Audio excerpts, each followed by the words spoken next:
बिस्मिल्लाहिर्रहमानिर्रहीम। अच्छा, कल रात का जो लेक्चर था उसमें हमने दो चीज़ें सीखी थी।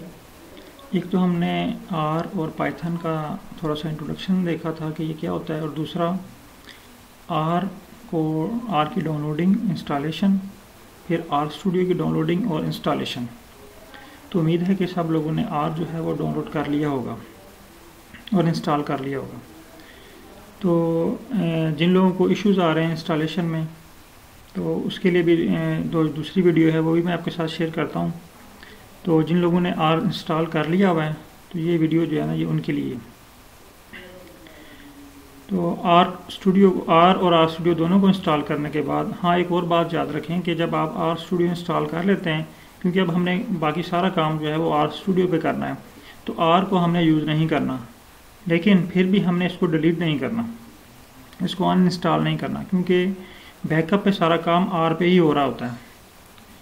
ठीक है, चलें, ठीक है। अच्छा, आर स्टूडियो को ओपन करने के लिए आपने यहाँ पे विंडो पे आना है। ये विंडो का साइन नज़र आ रहा है, स्टार्ट बटन पे क्लिक करेंगे तो ये देखिए मेरे पास ये सबसे ऊपर आ रहा है आर स्टूडियो, और नीचे आ रहा है पाइथन। तो आपने आर स्टूडियो को जो है ये क्लिक करना है। अगर ये आपके पास यहाँ पे शो नहीं हो रहा, तो ये नीचे सर्च बार है, इसी के साथ विंडो के साथ, ये जो विंडो 10 है ना, इसमें है, सर्च बार में आप लोग यहाँ पे लिखें आर स्टूडियो, तो ये देखें आर स्टूडियो जो है ये आपके पास ओपन हो जाएगा।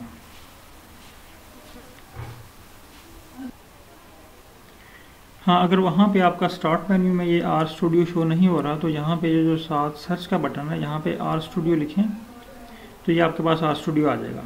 अब इसका एक और आसान तरीका है कि बार बार यहाँ पे आके सर्च करने के बजाय आप इसको यहाँ से पकड़ें और इसको ड्रैग करके अपनी जो है वो लैपटॉप की स्क्रीन पे ले जाएं। स्टार्ट मेन्यू से ओपन करें इसको, यहाँ से देखें, ड्रैग करके जब आप इसको लेके जाएंगे मेन स्क्रीन के ऊपर, इसको छोड़ दें, और अब ये आर स्टूडियो जो है ये हमारे डेस्कटॉप के ऊपर आ चुका हुआ है। अब इसको आपने डबल क्लिक करना है।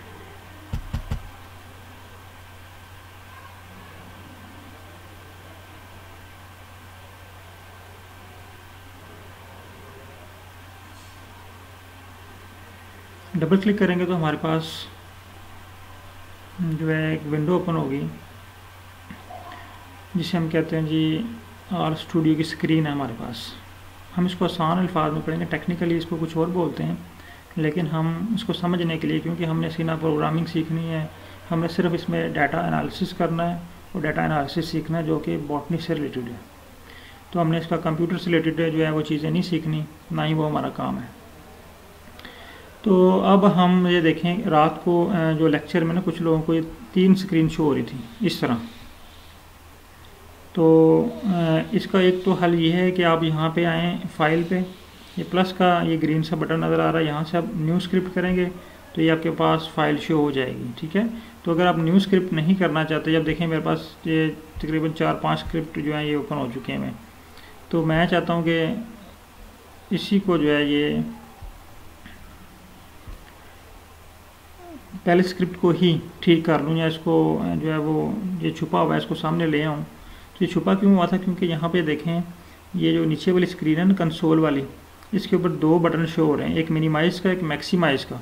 तो ये अब मिनिमाइज़ हुआ हुआ है, जो जब इसको मैक्सिमाइज़ करूँगा, इस पर क्लिक करूँगा, तो ये देखें ये 3 स्क्रीनें बन गई हैं।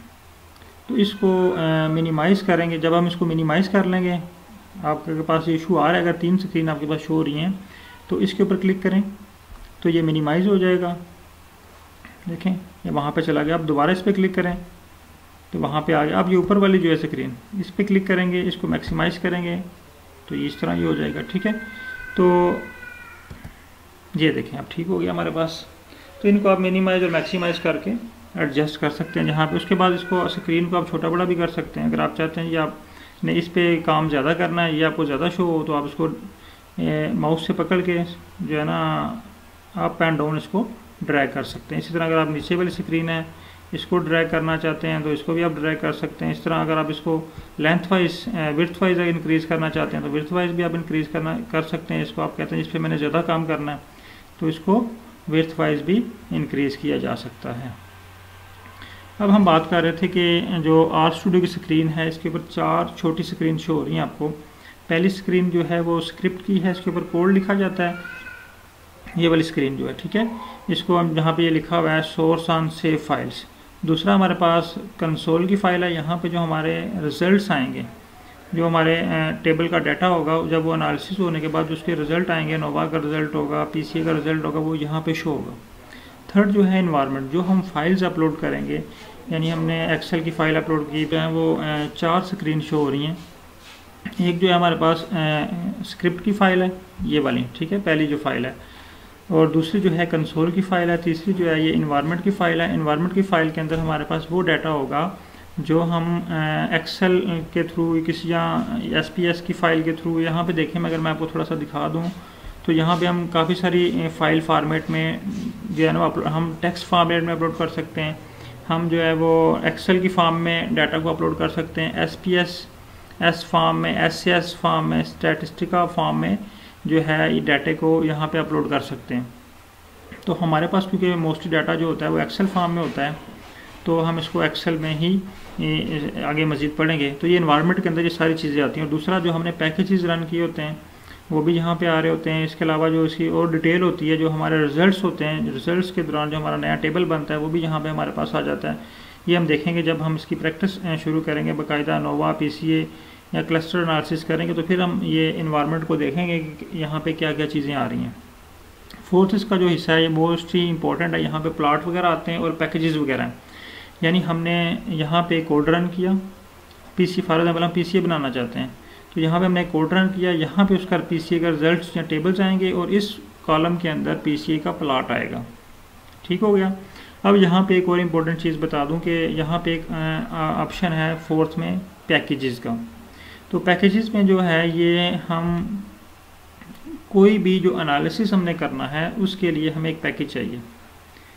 सिंपल अगर हम मैं आपको सादा सा एग्जांपल देता हूँ। अगर आप एक बायोलॉजी या बॉटनी के लैब में हैं तो आप वहाँ पे जी देखना चाहते हैं, एलिमेंटल एनालिसिस करना चाहते हैं, आप चाहते हैं जी मैं आयरन की कंसंट्रेशन फाइंड करना चाहती हूँ या फाइंड करना चाहता हूँ, तो उसके लिए हमें कौन सा इंस्ट्रूमेंट चाहिए। अब देखें उसके लिए हमें पैकेज चाहिए होगा एटॉमिक अब्जॉर्प्शन स्पेक्ट्रोफोटोमीटर, ठीक है।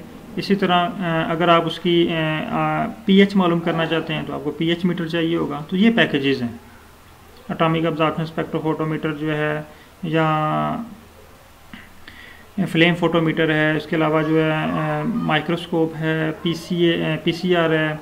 तो ये जो सारी चीज़ें हैं ये हमारे पास पैकेजेस हैं। अब हम अगर लैब में जो है वो अपनी लैब के अंदर, बॉटनी के लैब के अंदर अगर हम जो है वो आयरन की कंसंट्रेशन फाइंड करना चाहते हैं, अगर तो वो इंस्ट्रूमेंट हमारी लैब में है तो हम इजीली इसके ऊपर जो है वो उसको एक्टिवेट करेंगे। एक्टिवेट मीन कि उसका बटन ऑन करेंगे और हम उसको जो है वो सैंपल उसके साथ टेस्ट करके तो वो दोबारा उसको इनएक्टिव कर देंगे। सेम यही सिचुएशन यहाँ पे है। तो हमने कोई भी एनालिसिस करना है, मतलब अनोवा एनालिसिस करना है, तो हमने अनोवा का इंस्ट्रूमेंट ढूंढना है। अगर पैकेज को मैं इंस्ट्रूमेंट कहूँ तो ये गलत नहीं होगा। तो मैंने पैकेज जो है वो अनोवा, फॉर एग्जांपल मैं यहाँ आपको एक बता देता हूँ। यहाँ पे देखें ये पैकेज में आ गया, ठीक है।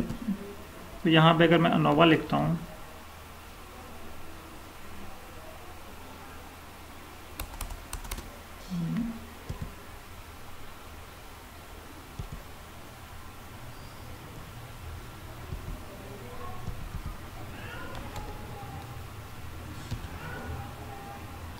क्योंकि अभी मेरे पास ये पैकेज इंस्टॉल नहीं है इसलिए शो नहीं हो रहा। तो इसके कुछ पैकेजेस जो ऑलरेडी इंस्टॉल होते हैं वो हम देख लेते हैं। हाँ ये देखें हमारे पास जो है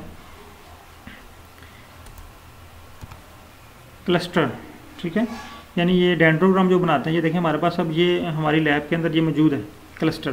तो अगर हम इसके ऊपर क्लिक करेंगे तो ये ऑन हो जाएगा, ठीक है, और अगर हम दोबारा क्लिक करेंगे तो ये ऑफ हो जाएगा, ठीक है। तो अब हम जब हमने क्लस्टर बनाना है तो हमने इसको पहले ऑन करना है। बहरहाल हम इस पर डिटेल से बाद में बात करेंगे, लेकिन अभी मैं इसका सिर्फ आपको इंट्रोडक्शन दे रहा था कि ये पैकेजेस क्या होते हैं। तो पैकेजेस की उम्मीद है कि आप लोगों को समझ आ गई होगी।